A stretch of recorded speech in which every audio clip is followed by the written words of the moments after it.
You're at Lake Rant, where I rant about whatever my $15 a month plus patrons want me to rant about. You can get one of these by being one of those. This one is for Echophoria, who says, "Sorry, this is kind of convoluted and long, trying to come from a more precise angle than just saying rant about unibrow art. Rant about how Japanese artists often don't seem to give a shit about dynamics between high and low art, especially when it comes to approaching Western ideas slash imagery into their media, and why you think that is. Combining things without regard to their cultural significance is often seen as pretentious and stupid in the West, but in Japanese otaku media it seems to be quite a prevalent trend, especially in the wake of JoJo. Interesting that you mentioned JoJo, because I don't necessarily consider that otaku media, and also it's been around since the 80s, so I don't know if you mean in the wake of the anime, whatever. Yes, otaku media is very much about this. And if you really want to understand it, I think the best way would just be to watch Otaku no Video from 1991, the OVA that Gainax made that is sort of an otaku manifesto, if you will. But the plot of it is that the main character is a college student who's on the tennis team. He's got like a cute regular girlfriend. He's kind of a normie Chad kind of guy, and he ends up reuniting with a high school friend of his who is like a hardcore otaku who's hanging out with this otaku clique, and they slowly get him into otaku media. And as he gets into it, he starts putting on weight because he's doing anime binges all the time. He starts doing cosplay. He ends up quitting the tennis team. His girlfriend breaks up with him, and everybody treats him like he's a weird piece of shit just because he has become an otaku. And so he sort of goes like, wait a minute, what the fuck? Like, why is it wrong for me to like these things? Like, why, just because the things that I'm into are not, like, regarded with the same level of class as the things I used to be into? Like, I'm still the same person. How is it that what I'm into now, has changed the perception of me so heavily?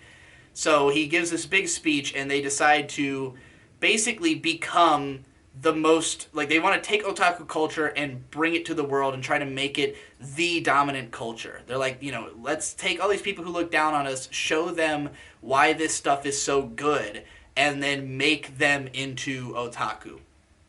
And I think that is basically the core idea of the otaku experience, is this feeling that it's, a lot of classical media and like highbrow art is about proving how smart it is. It's about trying to, to show that you can achieve some kind of perfection. It has to be judged on this kind of objective standard, this idea that there is a best way to do things, a most graceful, a most, thing you can be proud of. And the, the anything below that is it's trashy, which is a very like, it's a very what's the word I'm looking for, bougie way of thinking. It's like this dates back to, a time when this was like the difference between royalty and peasantry, is like, oh, we're better than those peasants because we have class, we're educated, our interests are in, things that are high society, whereas the lowly peons, have their trashy shit. And, even in the modern era, there are still people who want to be classy and highbrow.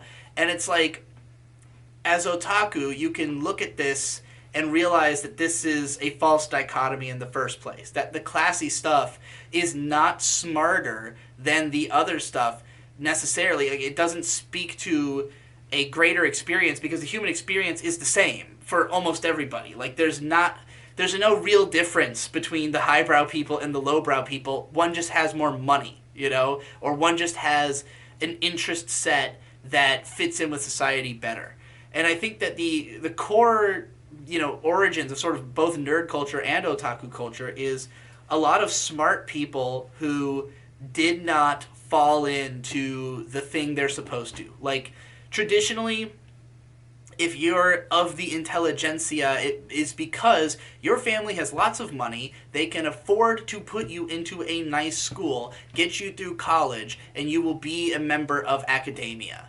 And in the modern world, we have different standards by which we judge people's intelligence, and people who are not from rich backgrounds can become intelligent, can, be educated well and can achieve that themselves. And there are some people who think of it like, oh, I came from nothing, but I rose to the ranks of the elite. And then there's other people who look at it and say, well, I came from nothing and I'm smart enough that I could fit into that high society, but it doesn't appeal to me because it's fake. Because I appreciate that intellectual content of that media is no better than the intellectual content of, or the amount of speaking to the humanity that something else has. And I can combine those elements. I can combine the intelligence or the high-minded ideas of that media with the lowbrow ideas of this media and make something that is just as complex and speaks just as much to the human experience, and it will be more relevant to a sect of people who, aren't in this bougie class.